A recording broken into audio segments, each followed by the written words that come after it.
Process account को, process account. इसका पहले मैं फॉर्मूला बता देता हूँ, ठीक है। सबसे पहले particular,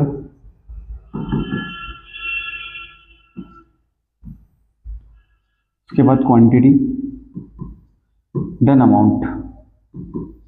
same for this side, particular, quantity और अमाउंट। ये हम बना रहे हैं process as account. Process A बोल लो या प्रोसेस 1 बोल लो, दोनों एक ही बात है, ठीक है। सबसे पहला यहाँ पे आएगा क्या, रॉ मटेरियल, या तो रॉ मटेरियल लिख दो, ठीक है, सिंपली लिख दो raw material, to raw material, या मटेरियल लिखोगे तो भी चलेगा। To direct labour, direct labour, to direct expenses, कोई भी डायरेक्ट एक्सपेंसेस है वो यहाँ पे आ जाएंगे। टू डायरेक्ट, टू ओवरहेड्स, ठीक है। एनी अदर फैक्ट्री एक्सपेंसेस बोल लो, या तो आप कि कोई भी फैक्ट्री एक्सपेंसेस है या ऐसा कोई भी एक्सपेंस जो कि डायरेक्ट एक्सपेंस है, वो सारे यहाँ पे आ जाएंगे, ठीक है। इसके बाद यहाँ पे क्या लिखेंगे, बाय नॉर्मल वेस्टेज। पहला ये बाय नॉर्मल वेस्टेज, ये वेस्टेज नॉर्मल वेस्टेज आएगा। Second number by next process. इसके बाद क्या करते हैं, ये दोनों के बाद क्वांटिटी को चेक करते हैं। क्वांटिटी चेक करने के बाद या तो एबनॉर्मल प्रॉफिट होता है या एबनॉर्मल इफेक्टिव होता है या फिर एबनॉर्मल लॉस हो जाता है। तो अगर लॉस है तो इसको इस साइड में लिखेंगे बाय एबनॉर्मल लॉस। लॉस होगा तो यहाँ लिखेंगे, और अगर प्रॉफिट होगा तो टू एबनॉर्मल इफेक्टिव बोल दो, और या बोल दो आप गेन, प्रॉफिट बोल देंगे इसको, ठीक है। इस तरह से यहाँ पे क्वांटिटी को मैच कर लेंगे। अगर क्वांटिटी मैच हो जाती है तो अमाउंट अपने आप मैच हो जाएगा। पहले कैलकुलेशन सिर्फ क्वांटिटी की मैच करें, उसके बाद अपने आप बाकी हो जाएगा। ये प्रोसेस ए के लिए अकाउंट है। अगर हम प्रोसेस बी की बात करें तो ऑलमोस्ट पूरा सेम रहता है, ये सारी चीज़ें सेम रहती है। मैं बना के बता देता हूँ कैसा बनेगा।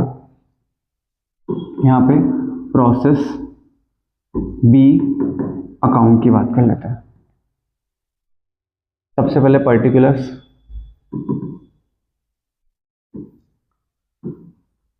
Then quantity and then amount. Particulars, quantity and then amount, ठीक है। ये प्रोसेस बी अकाउंट है, टू अकाउंट बोलो एक ही बात है। सबसे पहले क्या लिखते हैं, जो नेक्स्ट प्रोसेस का अमाउंट वहां पे था या क्वांटिटी जो वहां पे थी उसको यहां पर लिखते हैं हम। क्या लिखेंगे, बाय नहीं sorry, to previous process, to previous process. तो जो क्वांटिटी वहां पर थी वो क्वांटिटी यहां पर आ जाएगी, जो अमाउंट वहां पर था वो अमाउंट यहां पर आ जाएगा। उसके बाद में बाकी सारी चीजें सेम है, जैसे टू रॉ मटेरियल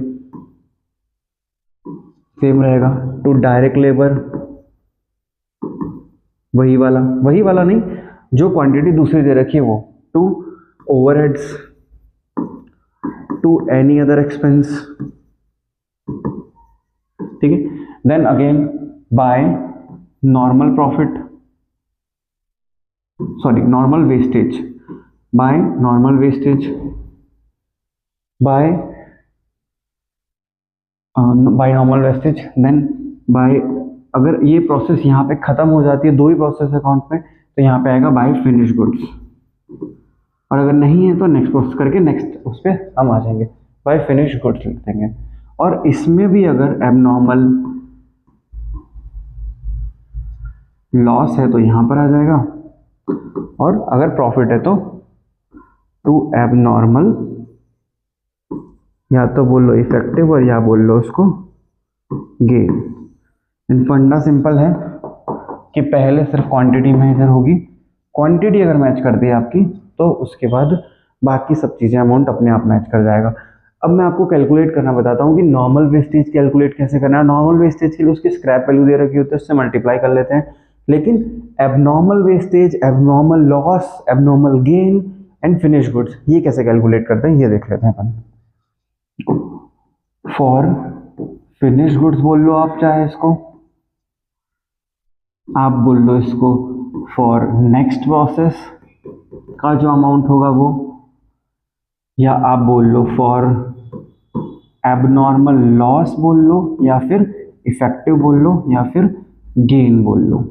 ठीक है, जो भी क्वांटिटी यहाँ पर थी, देखो जो भी क्वांटिटी यहाँ पर प्लस करने के बाद यहाँ पर आएगी क्वांटिटी, और जो भी अमाउंट यहाँ पर आएगा तो अमाउंट को यूज करेंगे। तो ये हमारा क्या हो जाएगा, इनपुट का अमाउंट, जितना आपने इनपुट अमाउंट किया माइनस यहाँ पे आ जाएगा वेस्टेज बोल लो, या फिर आप स्क्रैप बोल लो उसको, वो आ जाएगा। उसको डिवाइड किससे करेंगे, जो भी इनपुट की क्वांटिटी थी वो,